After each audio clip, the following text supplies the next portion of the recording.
하나님 말씀 이사야 14장 12절에서 23절. 이사야 14장 12절에서 23절까지 말씀 교독합니다. 오늘은 7월 27일 토요일 아침입니다. 7월 27일자 본문 이사야 14장 12절에서 23절까지 말씀 교독하겠습니다. 너 아침의 아들 계명성이여 어찌 그리 하늘에서 떨어졌으며 너 열국을 엎은 자여 어찌 그리 땅에 찍혔는고 네가 내 마음에 이르기를 내가 하늘에 올라 하나님의 뭇별 위에 내 자리를 높이리라. 내가 북극 지폐의 산 위에 앉으리라. 가장 높은 구름에 올라가 지극히 높은 이와 같아지리라 하는도다. 그러나 이제 내가 수월 곧 구덩이 맨 밑에 떨어짐을 당하리로다. 너를 보는 이가 주목하여 너를 자세히 살펴보며 말하기를 이 사람이 땅을 진동시키며 열국을 놀라게 하며 세계를 황무하게 하며 성읍을 파괴하며 그에게 사로잡힌 자들을 집으로 놓아 보내지 아니하던 자가 아니냐 하리로다.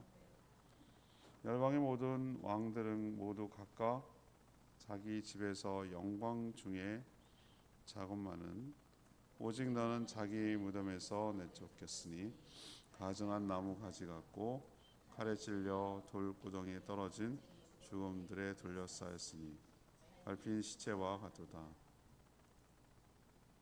네가 내 땅을 망하게 하였고 내 백성을 죽였으므로 그들과 함께 안장되지 못하나니 악을 행하는 자들의 후손은 영원히 이름이 불려지지 아니하리로다 할지니라.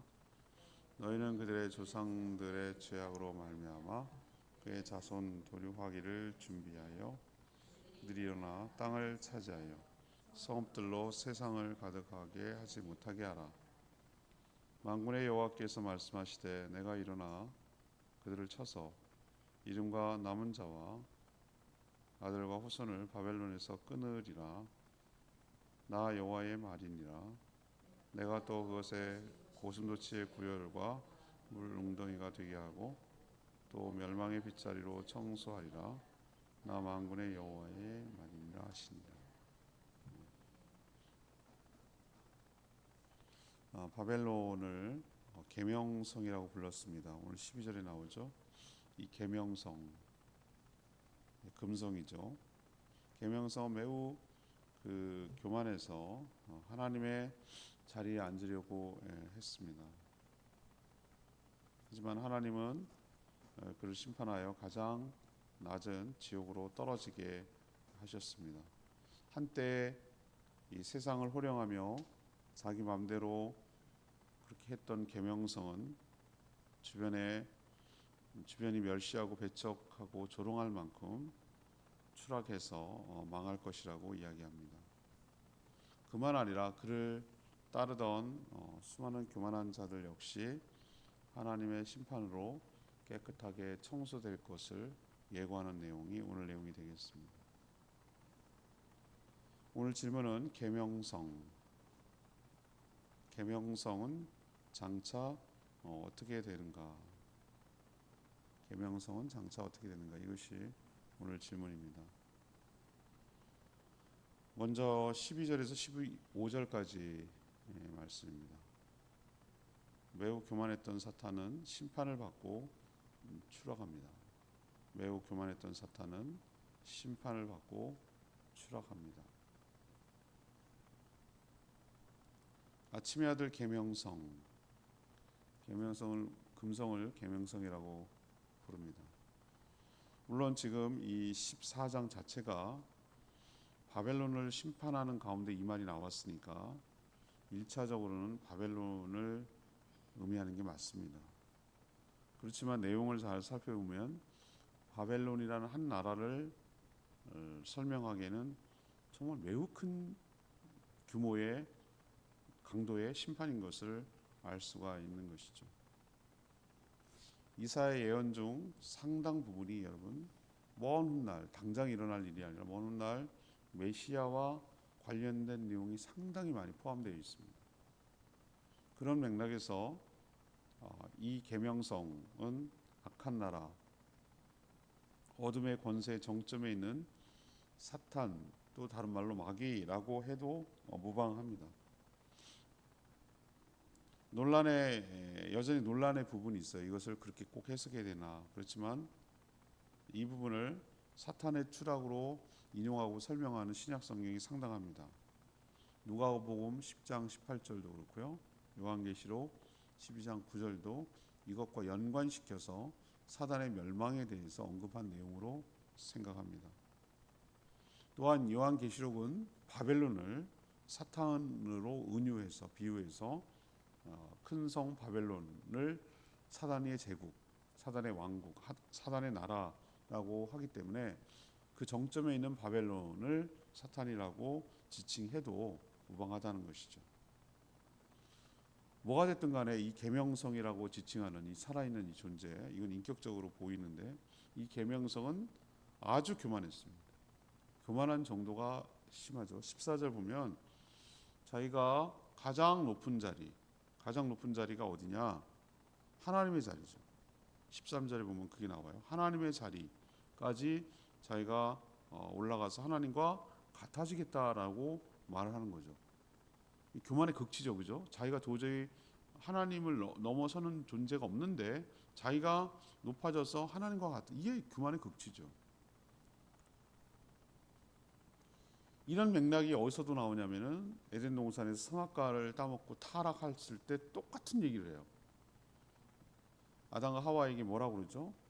하와에게 선악과를 통해서 했던 유혹했던 말 중에 네가 이걸 먹으면 눈이 밝아져서 하나님처럼 될까봐 하나님이 막는 거다. 이게 교만이죠. 무시해. 네 맘대로 살아. 왜 이걸 못 먹는데? 먹든지 말든지 네 맘이잖아. 근데 왜 이걸 못 먹게 만들어야 되는데? 이거 먹으면 하나님처럼 될까봐 견제하는 거야, 막는 거야, 이렇게 하는 거죠. 어디에 넘어가는 겁니까? 피조물 주제에 하나님이 돼보려는, 하나님처럼 눈이 밝아져 선과 악을 아는 존재가 알 필요 없는데, 악을 알 필요가 없죠. 선과 악을 알려고 하는 존재로 높아지려는, 이게 같은 맥락이에요. 교만한 한 자가 교만한 것을 부추기는 것이죠. 모든 죄의 악의 뿌리는 바로 여기 교만에 있습니다. 피조물 주제에 하나님이 되려는 가당치 않은 도전과 생각을 했기 때문에 그 결과로 하나님의 심판을 받고 추락할 것임을 오늘 이야기하고 있습니다. 두 번째 얘기는 16절에서 20절까지 말씀입니다. 자신이 저지른 죄의 대가를 치르고 멸망한다는 것을 우리에게 보여주고 있습니다. 가장 높은 하나님의 자리까지 넘보며 차지하려고 했던 계명성은 하나님의 심판을 받고 지옥 맨 밑까지 떨어질 것입니다. 계명성은 한때 세상을 호령하며 성읍을 파괴하기도 하고 잡힌 포로를 돌려보내는 등 세상을 자기 마음대로 주물럭주물럭 한 거예요. 자기 하고 싶은 대로 한 거예요. 하지만 하나님의 심판을 오늘 받게 되자 급전직하, 하루아침에 쫄딱 망해서 꼬꾸라지는 모습을 보여주죠. 그래서 주변이 놀라면서 조롱을 했어요. 가장 비참하고 고통스러운 가운데 처하게 될 것을 오늘 이야기합니다. 그렇게 이 계명선 바벨론이 심판을 받는 이유는 그가 저지른 죄악 때문이죠. 그는 무슨 짓을 했는가? 이 땅 하나님의 피조물인 이 땅을 망가뜨리고 또 하나님의 피조물인 백성들 사람들을 죽였고 하나님의 반하는 창조 질서를 어그러뜨리고 하나님께 도전하는, 하나님이 한 것들을 방해하는 그런 일을 했거든요. 그 대가를 치르는 것이죠. 죄는 결코 저절로 없어지는 법은 없습니다. 하나님께 회개하며 돌이키지 않는 한 그 죄는 남아있고 그 죄의 대가를 반드시 치르게 된다는 것을 우리에게 보여줍니다.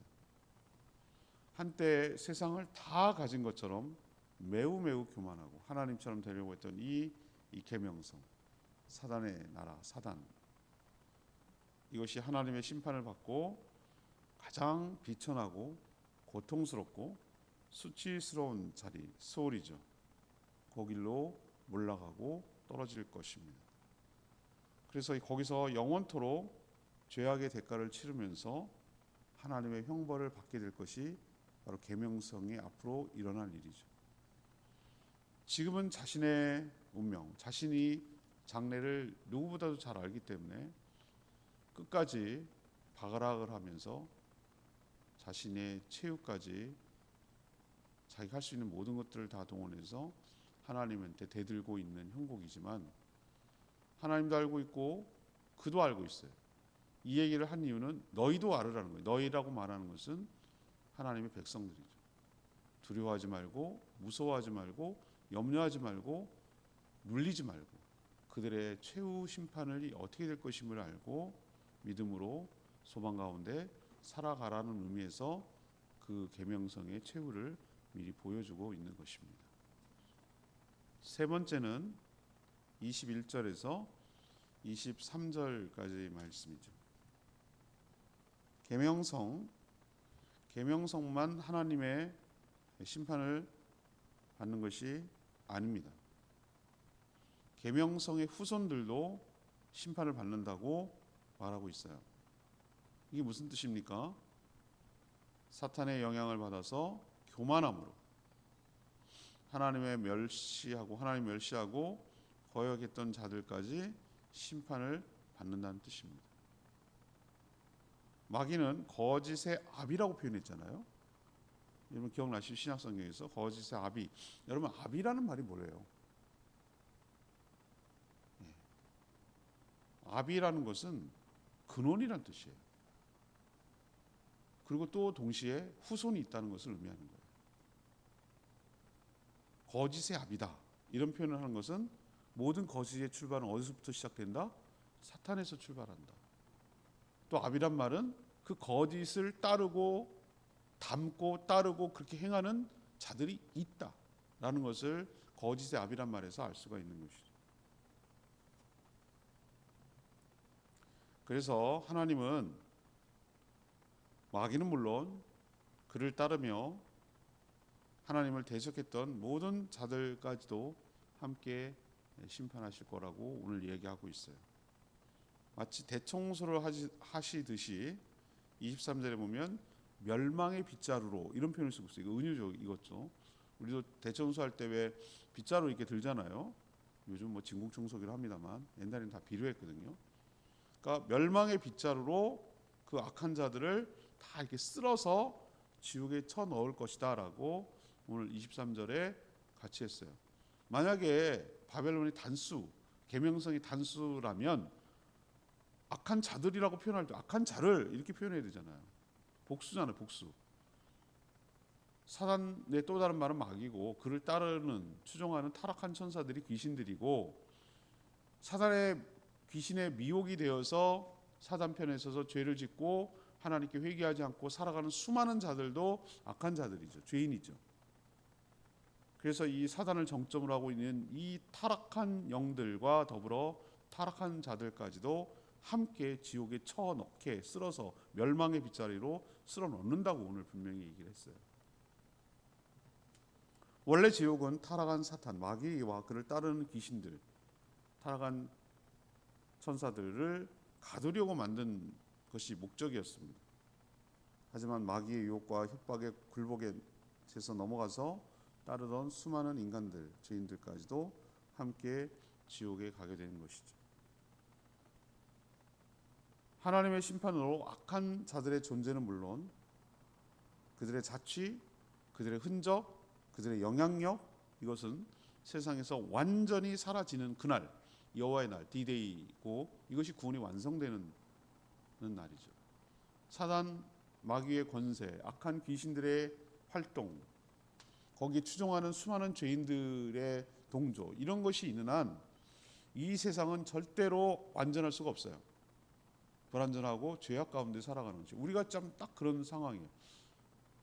그렇지만 이게 영원히 지속되는 것이 아니고 때가 되면 하나님께서 이런 식으로 모든 악을 심판하고 우리를 새로운 체계, 새로운 세상, 방향으로 인도하여 주실 줄 믿습니다. 이게 하나님의 계획이에요. 12절 말씀이 레마의 말씀인데요. 12절 말씀. 너 아침의 아들 계명성이여 어찌 그리 하늘에서 떨어졌으며 너 열국을 엎은 자여 어찌 그리 땅에서 찍혔는고. 사탄을 향해서 하나님이 하시는 말씀입니다. 여러분이 잘 아는 대로 잠언 16장 18절 교만은 패망의 선봉이요 거만한 마음은 넘어짐의 앞잡이니라. 교만은 자신감과 당당함으로 오해할 수가 있어요. 겉으로 보면은 착각할 수 있습니다. CBS 방송에도 이런 표현을 썼는데 매너, 예의, 말투, 복장 이런 것과 교만과 상관이 있을 수도 있고 없을 수도 있어요. 그게 교만하다, 겸손하다의 표현이 아니에요. 그것만 갖고 볼 수 없다는 거예요. 그러면 교만과 겸손은 뭘로 봐야 되는가? 하나님과의 관계에서 생각해야 된다고요. 하나님과의 관계에서 이 사람이 어떤 태도를 취하는가를 봐야 되는 것이지 그 사람이 뭐 말투나 뭐 매너나 뭐 좀 부족하고 매너를 못 배우고 예의가 없었을 수도 있어. 그렇지만 교만을 하지 않을 수도 있는 거죠. 그렇지 않을 수도 있지만 물론 그걸 딱 잡아서 말을 못 하겠지만 아무튼 핵심은 거기가 핵심이 아니라 관계가 핵심이라고. 하나님과 자기가 어떤 관계 속에 살아가는가. 하나님을 무시하고 거역하고 없다고 생각하는 사람이 아무리 예의 있고 교양 있게 말을 해도 그건 교만한 사람이에요. 자기가 높다고 생각하기 때문에 자기밖에 없다고 자기가 옳다고 생각하는 사람이기 때문에 자기가 하나님이 되어서 자기 기준대로 살려고 하는 그게 교만이에요. 자신이 피조물임을 망각하고 살아가는 그 태도가 교만이에요. 근데 이게 교만은 어떻게 합니까? 불치병이에요, 여러분. 못 고칩니다. 이 교만이라는 것이 걸리면요 죽어야 끝나요. 절대로 스스로 못 고쳐요. 그래서 하나님께서 그를 회개하는 마음을 주셔서 건져내셔야 되지. 그러니까 제3자가 하나님이 그를 구원해내셔야지 스스로는 못 나온다 이 말입니다. 교만한 사람은 스스로 겸손의 진리가 없다는 거예요. 그냥 계속해서 다른 형태의 교만을 띠고 살아갈 수밖에 없어요. 이게 안타까운 거고 그 끝이 오늘 잘 보여주고 있잖아요. 교만한 자의 끝이 사단과 함께 멸망하는 것이죠. 오늘까지는 뭡니까? 이 바벨론 열국에 대해서 쭉 하는데 다음 주도 이스라엘 주변에 있는 수많은 여러 열방들, 예를 들면 뭐 모압이라든가 다메섹이라든가 이런 여러 나라들에 대해서 하나씩 애굽, 구스 뭐 이런 것에 대해서 심판할 내용이 쭉 이렇게 설명돼요. 하나님이 온 나라, 온 우주의 왕이시라는 것을 우리에게 보여주고 있는 것이죠. 오늘 말씀 붙들고 기도하기 전에 864장 찬양지 864장 부르고 기도합니다.